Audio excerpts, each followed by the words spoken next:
mostra onde de todos os deuses possíveis, o nosso Deus, primeiro, é o único, é o verdadeiro. Nosso Deus é o mais belo dos deuses. Os demais não passam de obra e artífice de mãos humanas. O nosso Deus não foi feito, Ele fez todas as coisas. O nosso Deus, diga para quem está do seu lado, o nosso Deus fez a sua vida. Quantos podem glorificar o Senhor? Em Atos 17, a partir do verso 16, diz que enquanto Paulo esperava pelos seus companheiros, não fala aqui quem é nesse versículo, mas se você ler os versículos anteriores, a palavra diz que é Timóteo e Silvano, Silas. A gente chama de Silas, Silvano em algumas versões.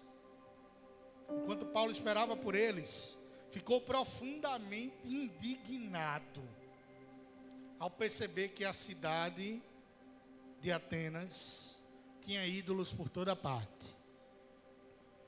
E sobre esse tema ele dissertava na sinagoga entre os judeus e os gentios obedientes a Deus, bem como na praça principal, diariamente, a todos aqueles que ali estivessem. Então alguns filósofos epicúreos e estoicos começaram a argumentar com ele, e alguns indagavam: o que deseja comunicar esse tagarela, esse falador, esse linguarudo? Outros comentavam: parece ser um anunciador de deuses estranhos, pois Paulo pregava as boas novas de Jesus e a ressurreição. Por essa razão, o levaram a uma reunião no Areópago, onde lhe questionaram: podes revelar-nos que nova doutrina é essa, sobre a qual dissertas? Pois estás nos apresentando pensamentos estranhos, e nós desejamos compreender o significado de tais ideias. Porquanto os cidadãos de Atenas, assim como todos os estrangeiros que ali viviam, não se preocupavam com outro assunto, senão falar e procurar saber as últimas novidades. Sendo assim, Paulo levantou-se em meio da reunião do Areópago e discursou: caros atenienses, eu percebo que sobre todos os aspectos sois muitíssimo religiosos, pois caminhando pela cidade, eu observei cautelosamente os seus objetos de adoração, e encontrei até um altar com a seguinte inscrição: ao Deus desconhecido. Ora, pois, é exatamente este a quem cultuais em vossa ignorância que eu passo a vos apresentar. O apóstolo Paulo, isso é uma opinião particular minha, talvez foi o maior pregador que já existiu na história. Ele não apenas pregava o evangelho, ele escrevia cartas como ninguém. 14 das cartas escritas no Novo Testamento foram escritas por Paulo. Alguns para algumas igrejas, outros chamadas cartas pastorais, diretamente para algumas pessoas. Timóteo, Filemon, por exemplo, e a Tito. Esse mesmo Paulo é um grande plantador de igrejas. Ele não apenas visitava determinada cidade, como também instituía uma igreja local, com uma liderança local. Não abandonava aqueles irmãos, do contrário, continuava acompanhando aqueles irmãos, admoestando-os e ensinando-os, através de cartas ou com a sua presença. Eu coloco Paulo, e aqui sem nenhum tipo de endeusamento, porque assim como você e eu, ele era um homem sujeito a falhas e a limitações, mas o mesmo rol de grandes pregadores que o mundo já viu. Tivemos o privilégio, talvez não os mais jovens, de sermos de uma geração, pastor Leandro, pastor Cássio, que pegou ali o finalzinho da vida de Billy Graham, talvez um dos maiores pregadores dos tempos modernos. Podemos ler, hoje em dia, livros deixados por aquele que era conhecido como o príncipe dos pregadores, Charles Spurgeon. A Bíblia não fala detalhadamente sobre um grande pregador, mas os historiadores falam que ele era mais inteligente até do que o apóstolo Paulo. É Apolo, citado pelo próprio Paulo, lá na carta aos Coríntios.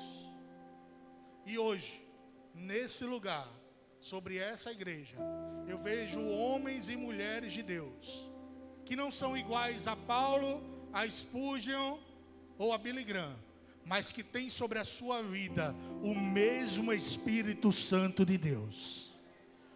E se esse Espírito está sobre a sua vida, Deus te convida hoje, especialmente igreja, a tomar um posicionamento de ser enviado. Se falou agora há pouco a respeito do ministério de evangelismo, Equibalo. E Equibalo surge no contexto em que Jesus está falando para os apóstolos assim: olha, a seara é grande, mas são poucos os trabalhadores. Que vocês possam orar para que o Senhor, Equibalo, envie novos trabalhadores. E Equibalo significa ir sem direito à volta. Existe um Equibalo sobre a sua vida a partir do momento em que você aceitou Jesus. Não tem passagem de volta, é só ida, pregando o Evangelho até o dia em que subiremos para os céus de glória. Quantos já aceitaram esse envio do Senhor? Glória a Deus. Voltando a Paulo, ele fez 3 grandes viagens missionárias, visitou dezenas de cidades e países da antiguidade, pregou em Damasco, para onde ele ia quando teve o seu encontro com Jesus, pregou em Antioquia, tanto a Antioquia da Síria como da Pisídia, não deixou de pregar na sua cidade natal, evangelizou em Tarso. Paulo é conhecido como Paulo de Tarso, e isso tem algo muito especial para nós. Não lembremos apenas de que existem pessoas precisando do Evangelho lá na África, lá no sertão. Na nossa cidade existem pessoas, primeiro, vivendo um falso evangelho, segundo, que sequer conhecem o evangelho, e Deus quer usar você onde você está para pregar o evangelho transformador de Jesus. Diga para quem está do seu lado: Deus vai te usar onde Ele te colocar. Quantos creem? Digam amém. Paulo pregou em Pafos, na ilha de Chipre, em Listra, em Ocônio, na Laodiceia, nas cidades gregas de Colossos e Mileto. Escreveu aos Efésios, escreveu de dentro do cárcere ao povo de Filipos, escreveu aos Coríntios, a igreja que estava em Tessalônica, esteve com os bereanos, na Macedônia, em Malta, e em 2 das maiores cidades da antiguidade ocidental, Roma e Atenas. Em Roma, Paulo pregou dentro do palácio do imperador Nero. E sabe o que aconteceu com o apóstolo Paulo? Ele foi decapitado por pregar o evangelho de Jesus. A perseguição daquele que outrora perseguia cristãos foi tão grande que Nero manda cortar a cabeça de Paulo. E muitos pregadores hoje em dia, infelizmente, querem, pastor Cássio, a glória para si. Porém, a glória do evangelho é poder morrer pelo evangelho, se assim for necessário. O apóstolo Paulo diz em Filipenses: porque para mim o viver é Cristo, é andar conforme Cristo andava, e o morrer é lucro, porque nessa terra eu posso até perder minha cabeça, mas lá nos céus de glória eu recebo uma coroa da vida. Em Atenas acontece isso que nós lemos na passagem de hoje em Atos 17, versículo 16 em diante. Paulo chega naquele local que é conhecido como o berço da democracia, e a democracia ateniense é um pouco diferente do que a gente acredita que é democracia hoje. Democracia para os atenienses era um poder de decisão apenas sobre a vida de homens locais, gregos originais, acima de 18 anos. Hoje, homens, mulheres, a partir de 16 anos, podem já exercer a sua democracia, pelo menos assim é em nosso país. Mas é nesse país onde vai surgir essa ideia de democracia. É nesse mesmo local onde existe na Grécia a cidade-estado de Atena, uma polis ou cidade-estado que tinha como grande virtude a política. Tudo em Atenas se respirava política. Eles gostavam de grandes debates, de grandes argumentos, de grandes dissertações a respeito da vida pública. É em Atenas que vai surgir grandes filósofos que você estudou quando esteve lá no 6º ano, alguns 5ª série, porque a nomenclatura já mudou. Quem fez 5ª série aqui? Eu fiz 5ª série. Rapaz, levanta a mão, pastor. Faço não. Quem fez 6º ano aqui?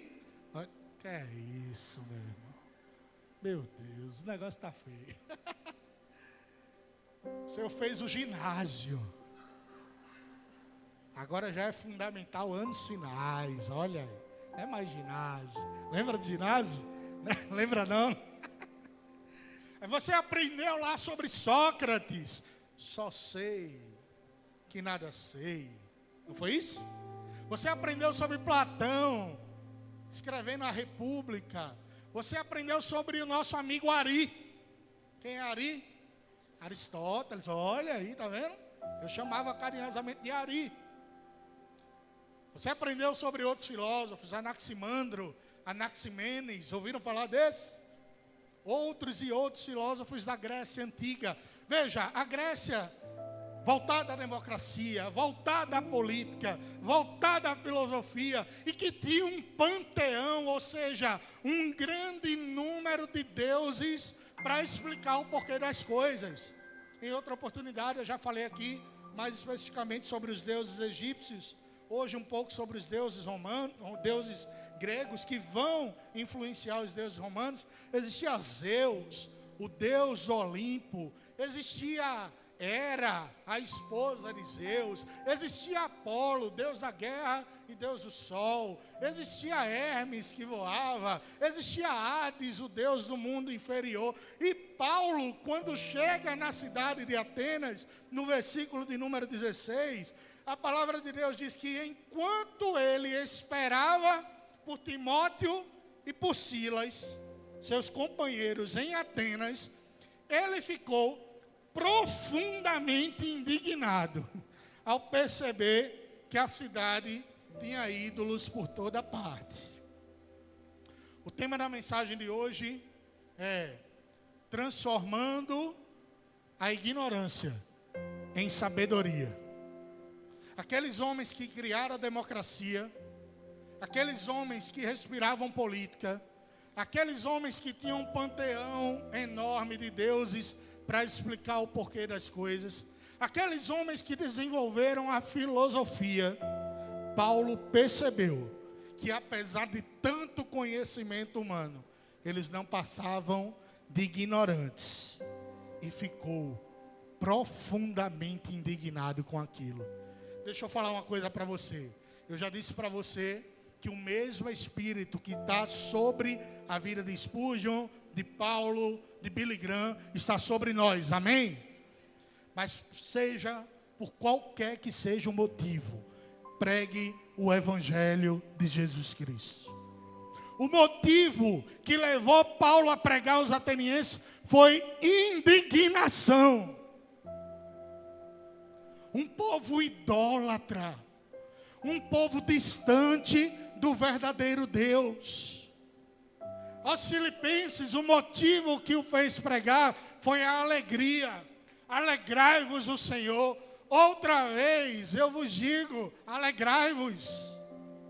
Aos Coríntios, foi para admoestá-los, porque eles estavam errando, apesar de ser uma igreja fervorosa.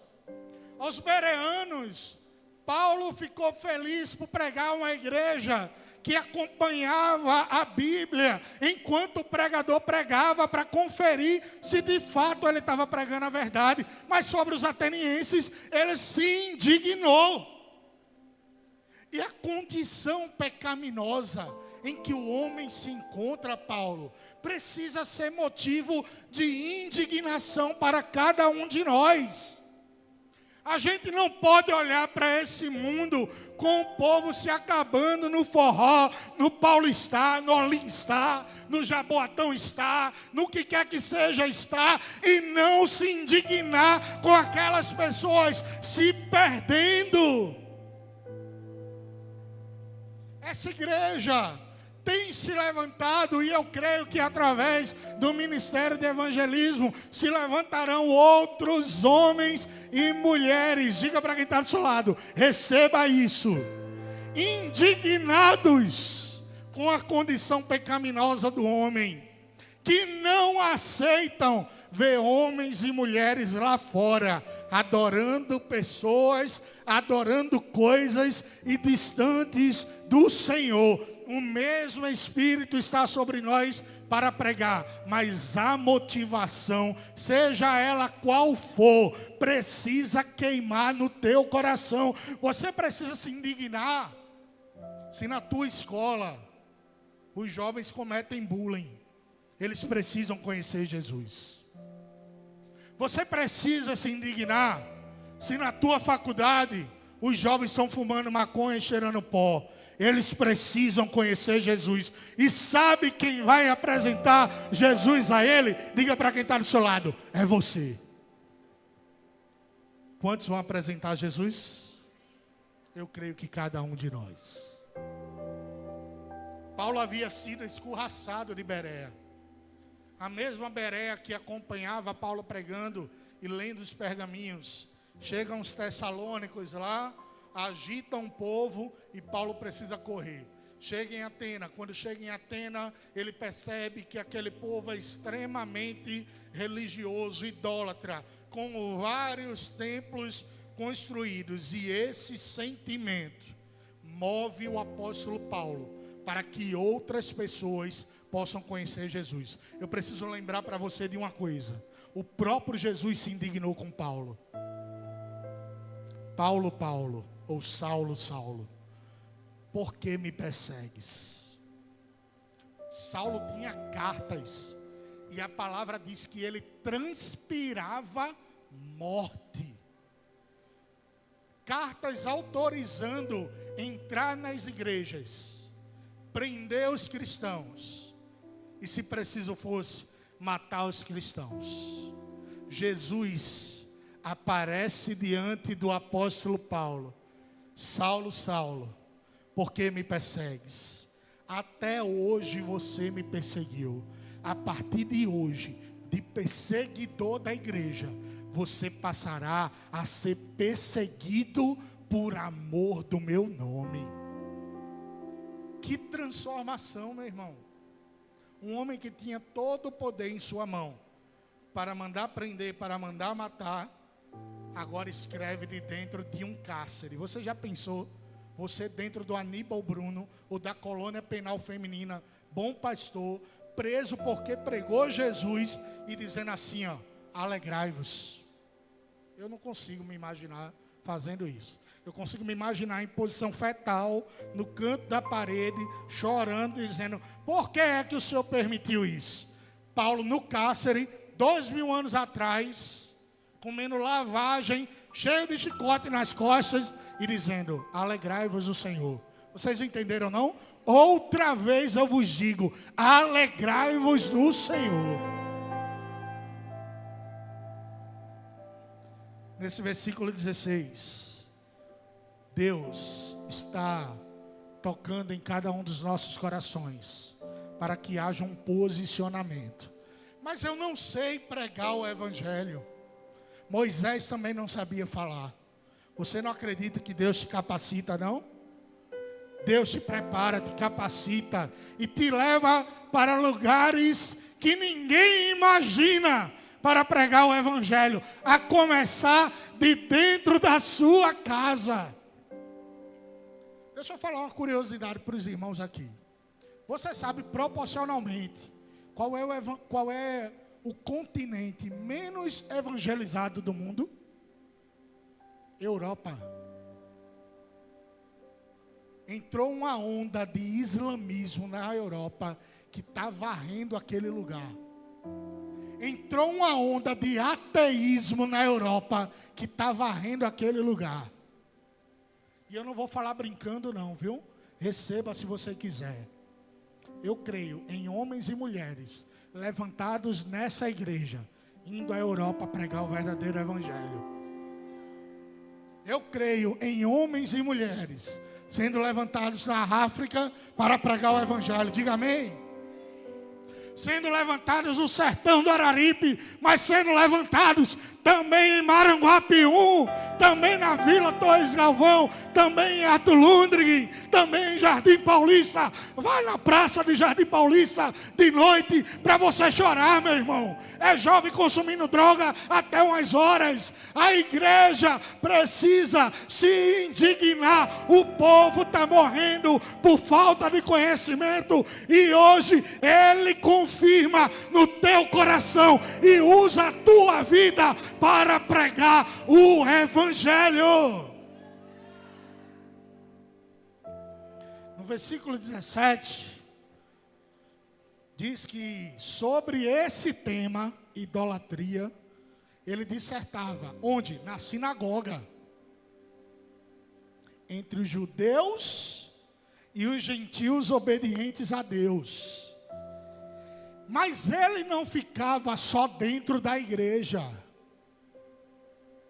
A Bíblia diz que além de pregar na sinagoga para os judeus e para os gentios obedientes a Deus, Paulo diariamente ia para a praça principal, onde todos ali estavam. Todos os dias, Paulo pensando assim: um dia Jesus me encontrou, me salvou, me libertou e me curou. Chegou a minha hora de me posicionar, mas não é só dentro da igreja não. Para quem já acredita, é muito fácil pregar. E o mundão lá fora, precisando de Jesus, escarnecendo do nome de Jesus, dizendo que Jesus é isso ou aquilo outro. Mas eu declaro sobre a Cristo o tema, meu irmão. Ocupação das praças, ocupação das ruas e pregação do Evangelho genuíno, como fez no carnaval. Era o povo indo pular o carnaval e a pastora subindo no ônibus para pregar o Evangelho. Não é todo mundo que está disposto a ter esse amor pelas almas, não, mas que possa arder no seu coração. Se não for por amor, que seja por indignação. No versículo 18, diz que no meio dessa história toda, alguns filósofos surgiram. Ora, a gente está falando de Grécia, o berço da filosofia. E duas correntes filosóficas se apresentaram nesse momento. Bota aí o verso 18. Então, alguns filósofos epicúreos e estoicos começaram a argumentar com ele. Antes de eu falar o que é que eles argumentavam, deixa eu explicar para você o que é um filósofo epicúreo e um filósofo estoico. Epicúreo é um seguidor de um filósofo chamado Epicuro. Eles não acreditavam em Deus, diga misericórdia. Eles não acreditavam na imortalidade. Eles não acreditavam que, obviamente, somos filhos de Deus. E eles acreditavam que o que acontecia na vida de um homem era obra do acaso. É uma música que diz, né? O acaso vai me proteger enquanto eu andar distraído. O acaso não pode proteger ninguém. Quem protege é Jeová Rafá. Quem protege é aquele que nem pisca. Enquanto você está dormindo, você não pode fazer nada, pastor Cássio, acrescentar um côvado sobre a sua vida, colocar ou tirar um fio de cabelo sobre a sua vida. Mas ele não dorme, nem tosqueneja, não pisca. O guarda de Israel, que no retorno, ali na Vila Torres Galvão, pode te proteger. Os estoicos, epicúreos, seguidores de Epicuro. Estoicos, seguidores de Zenão. O nome do filósofo principal era Zenão, não é estoico. Esse Zenão dizia um negócio que acontece até hoje. Deus não existe. O que existe é uma grande força cósmica, harmônica, que rege a nossa vida. Eu falei uma vez, vou repetir aqui para você. Se você acredita em signo, você precisa parar de acreditar. Você não é Sagitário, Libra, Escorpião. Você não é Touro. Você não tem chifre. Você não é Libra. Você não é Aquário, Peixes. Você é lavado e remido por Jesus. Você é filho de Deus. A astrologia é uma ciência do ocultismo. Jovens, a astrologia vem do mal. Ou você diz, eu sou do sol da justiça. Ou você diz, eu estou com a lua em Plutão, Mercúrio está em Vênus, que não sei nem como é que anda isso aí. Houve lá na Rádio Recife antigamente, né? Vamos agora para o signo de Sagitário. Não é isso? Aí eu, otário, acreditava. Hoje você vai encontrar uma bela moça. Oxê, é agora. Cadê a bela moça, meu irmão? Só ilusão. Ali soltam palavras genéricas, aleatórias, parece que é sua vida, mas só quem conhece o teu deitar e levantar é o Senhor Jesus. E eu não estou agindo, me perdoe com religiosidade, eu estou tentando ensinar a você. Isso não vem de Deus. Se hoje você acreditava em horóscopo, essa praga acabou na sua vida. Amém? Não toco mais no assunto de horóscopo. Já falei 2 vezes. Se entendeu, entendeu. Se não entendeu, vou me apropriar culturalmente da sua palavra. O problema é seu. Vamos lá. Aí ele dizia, existe uma força cósmica, harmônica. Eu estou até imaginando a viagem dessa galera aí.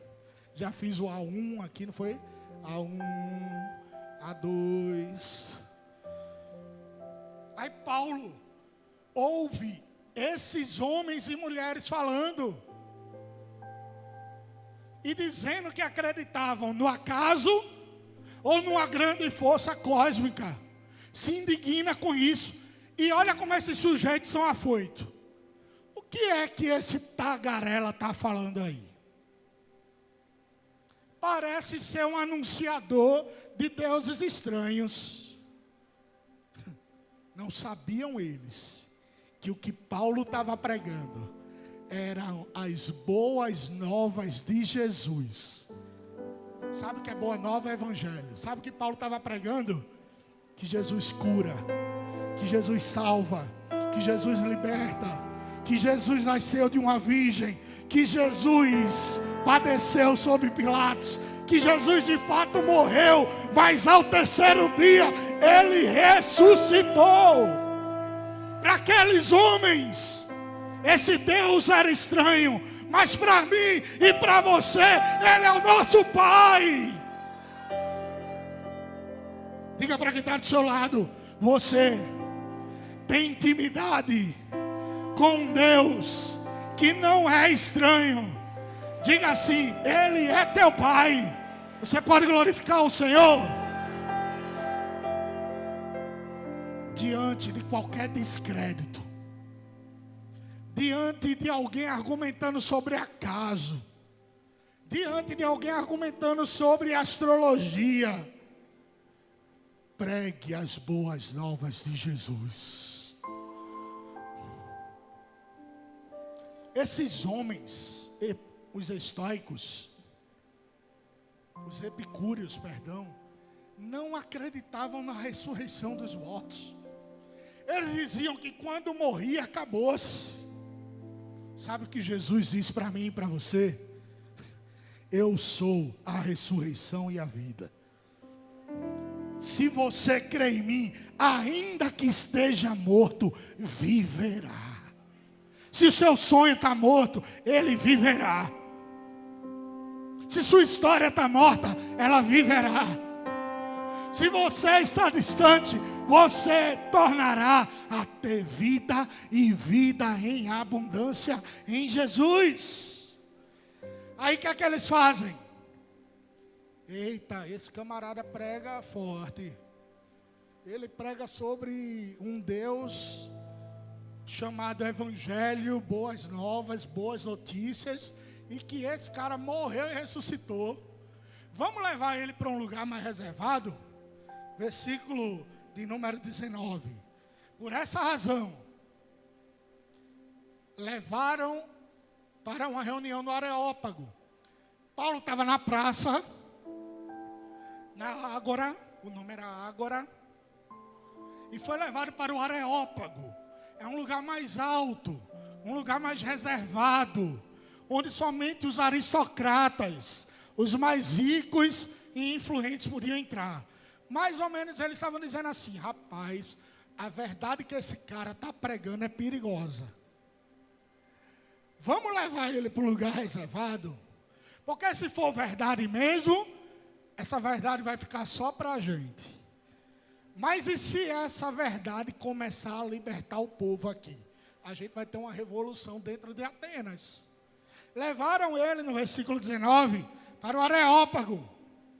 E aí as perguntas deixaram de ser um pouco debochadas e passaram a ser umas perguntas mais sérias. Podes revelar que doutrina é essa que você está ensinando? Pois estás nos apresentando pensamentos estranhos. E nós desejamos compreender o significado disso. Aí Paulo, mais uma vez, começa a pregar Jesus. No versículo de número 24 a 26, Paulo prega sobre o Gênesis. Bota aí, versículo 24, minha irmã. O Deus que criou o universo, que disse assim: haja luz, e a luz se fez. É o Deus que está sobre a minha vida. E tudo que nele existe é o Senhor dos céus e da terra. Versículo 25. Ele não é servido por mãos humanas, como esses deuses de vocês aí. O Deus que eu estou falando para vocês, apesar de ser o dono de tudo, se fez servo. Eu vou repetir para você. O Deus que criou todo o universo, o Verbo se fez carne para servir a mim e a você. Ele mesmo concede a todos a vida, o fôlego e supre todas as nossas necessidades. Verso 26. E de um só homem, chamado Adão, ele fez todas as raças humanas, inclusive vocês, gregos, a fim de que povoassem a terra, havendo determinado o lugar e a época em que deveriam habitar. Paulo começa, depois de falar de Jesus, a falar da Bíblia, a pregar o Gênesis. Deus criou o universo, Deus criou um homem chamado Adão, e através de Adão entrou o pecado. Porém, em determinado momento, ele levantou o segundo Adão, chamado Jesus Cristo. E esse venceu o pecado, a morte e o inferno. Paulo depois, lá nos versículos 29 a 31, vai pregar o final de todas as coisas. E olha aqui, João nem tinha escrito ainda o Apocalipse. Bota aí o verso 29. Considerando que somos geração de Deus, ele já está dizendo, nós somos. Não devemos acreditar que a divindade possa ser semelhante a uma imagem de ouro. Esquece essa estátua de Diana. Esquece essa estátua de Atena. Esquece essa estátua de Zeus, esculpida pela arte e ideia humana. Verso 30. Deus, no passado, não levou em consideração essa ignorância de vocês, essa falta de sabedoria. Mas agora Ele ordena que todas as pessoas em todos os lugares cheguem ao arrependimento. Por quê? Versículo 31. Porque Ele determinou um dia em que Ele julgará o mundo com o rigor da sua justiça. Paulo pregou o Gênesis, Deus criou todas as coisas. E agora Paulo prega o final de todas as coisas, dizendo: se vocês continuarem idolatrando, se vocês continuarem em pecado, se vocês não se arrependerem desse mau caminho, chegará um dia em que esse Criador de tudo voltará para julgar cada um de nós. E eu gostaria que fizesse barulho de glória quem vai ouvir assim do Senhor: vinde, benditos de meu Pai, para a casa que eu vos tenho preparado desde a fundação do mundo. Já se vocês continuarem com essas práticas, vocês vão ouvir e não vai ter barulho de glória. No final você diz: misericórdia, afastai-vos de mim, pois eu não vos conheço. Diga misericórdia, meu irmão. Você aceita isso sobre quem ainda não aceitou Jesus? Você sabe o tamanho do peso disso? Diga para quem está do seu lado: não leve esse peso com você. Pregue o Evangelho em tempo e fora de tempo. Timóteo 4, prega a palavra. Insiste, a tempo e fora de tempo. Aconselha, repreende, encoraja com toda a paciência da sã doutrina. E Paulo fala mais ao Timóteo: porque chegará um tempo em que as pessoas não vão suportar a verdade. Sabe o que vai acontecer aqui nessa igreja? Muitos ouvirão o Evangelho e crerão no nome de Jesus. Você pode dizer amém? Mas vai ter gente que, quando o pastor estiver pregando a verdade do Evangelho, vai levantar da cadeira e vai embora. Porque tem gente que não vai aguentar ouvir a verdade, porque a verdade dói. Não suportarão o santo ensino, sentindo coceira nas orelhas. Reunirão mestres para si mesmos, de acordo com a sua vontade. Tais pessoas se recusarão a dar ouvidos à verdade e se voltarão para os seus mitos. Parece que ele está falando dos gregos, que acreditavam em todos esses deuses da mitologia grega. Mas nós não acreditamos em mito nenhum. Jesus é meu irmão. Ele não faz de conta. Jesus não é uma história da carochinha que a gente conta para a criança e dormir tranquila e feliz.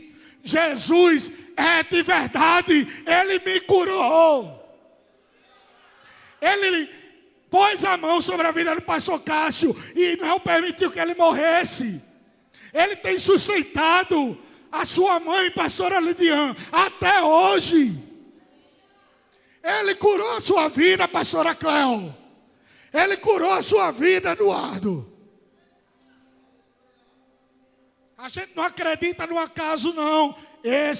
Diga comigo, esse Deus é real. Você pode glorificar o Senhor? Estou terminando, meu irmão.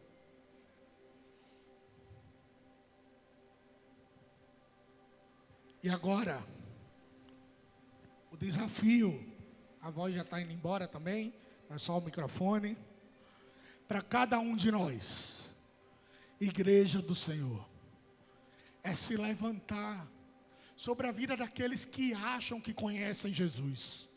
Chega um momento da pregação que Paulo diz assim, olha, eu andei pela cidade e eu vi que tinha um templo, tinham vários. E nesse templo estava escrito assim, versículo 23. Ao Deus desconhecido. Meu irmão. Bota aí, minha irmã. Caminhando pela cidade, eu observei com cautela os objetos de adoração.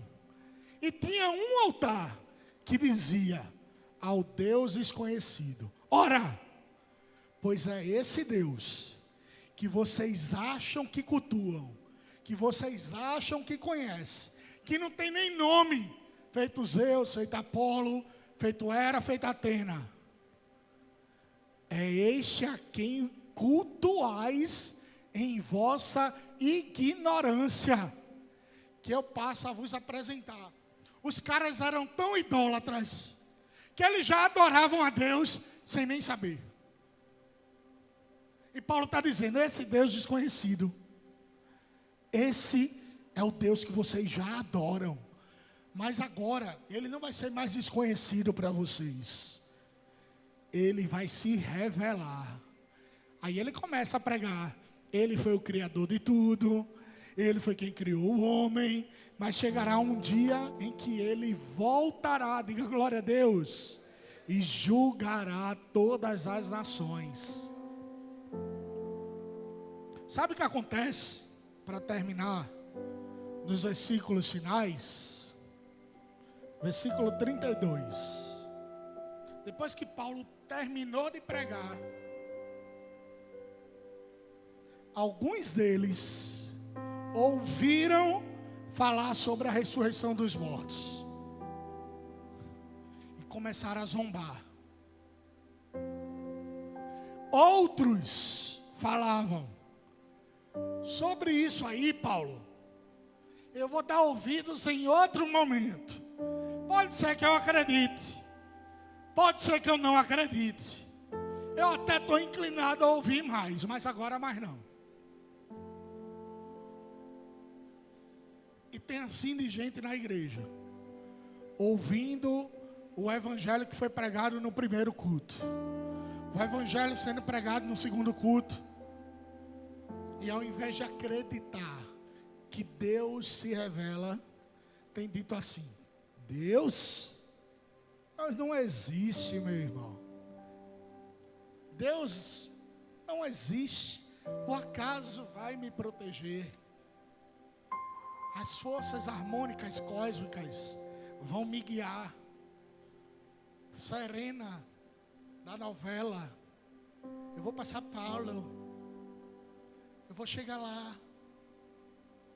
Um índio, um pajé, um morubixaba se levantou e disse que vai acontecer isso, aquilo na minha vida. Um bruxo, um pai de santo, quem quer que seja, disse que vai acontecer isso na minha vida. Começa a zombar. Outros começam a dizer, deixa essa história para lá. Depois a gente dá ouvidos a eles. E tem um outro grupo de pessoas, o versículo 34, que eu espero que seja você, se você ainda não conhece Jesus. Aconteceu que alguns homens se juntaram a Paulo, diga glória a Deus, e creram. Entre eles estava Dionísio. Deixa eu dizer uma coisa para você. Você sabe o que significa Dionísio? Deus das orgias. Ele é o equivalente a Baco na cultura romana. O Deus do vinho, dos prazeres, das orgias. Um homem que foi consagrado, pastor Leandro, às orgias. Ouviu o evangelho de Jesus, creu nele e foi liberto. E uma moça chamada Dâmaris.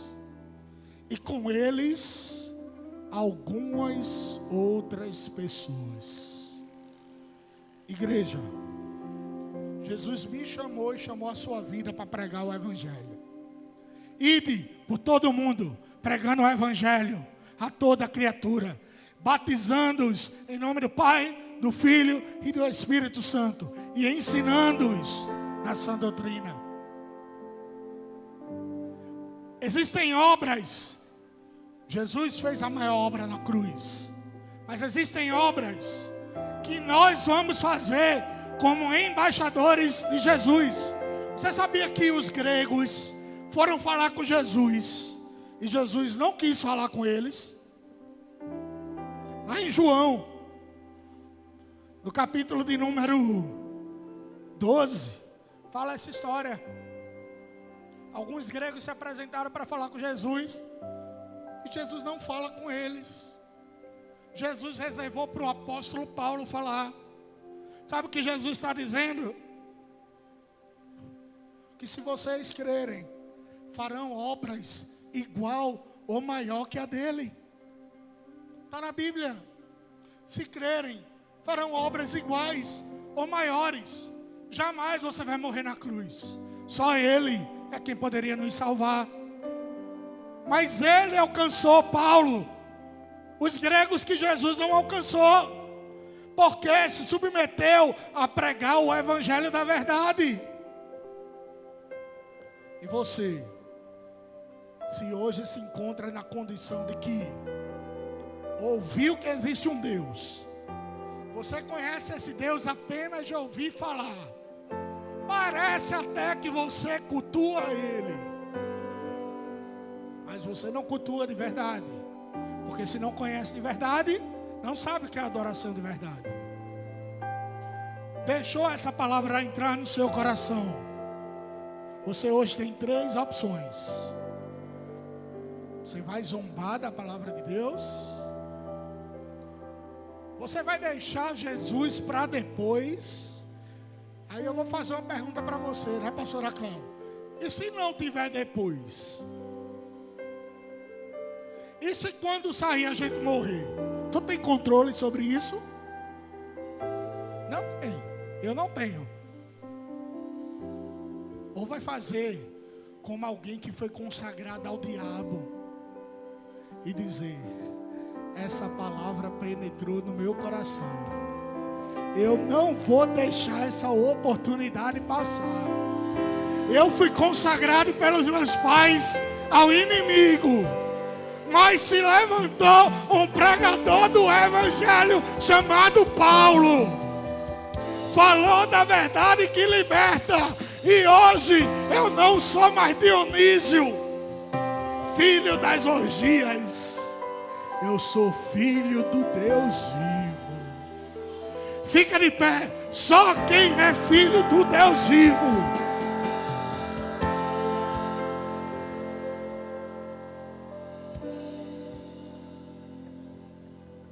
Glória a Deus. Olha para trás aí quem está na frente. Olha quantos filhos do Deus vivo. Glória a Deus. Você que está aí na frente, olha lá atrás, olha aqui para frente. Olha quantos filhos do Deus vivo. Pessoas que não deixaram a oportunidade do evangelho que bateu a porta passar. E que não são egoístas. E eu encerro agora. O evangelho é só para mim. Não. Toque quem está do seu lado. Toca no ombro dele. Diz assim: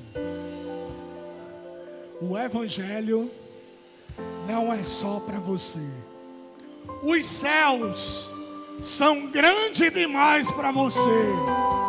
Pergunta assim para ele: topa pregar o evangelho comigo? Só quem topa, levanta a mão e glorifica ao Senhor.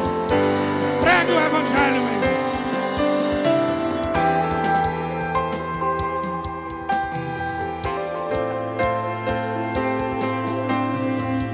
Pegou fogo e não se consumiu, e a voz que saiu dela um dia me atraiu, e meu coração queimou até que descobriu, e um dia com tua glória manifesta-me, é que esta asa pegou fogo e não se consumiu, e a voz que saiu dela um dia me atraiu, e meu coração queimou até que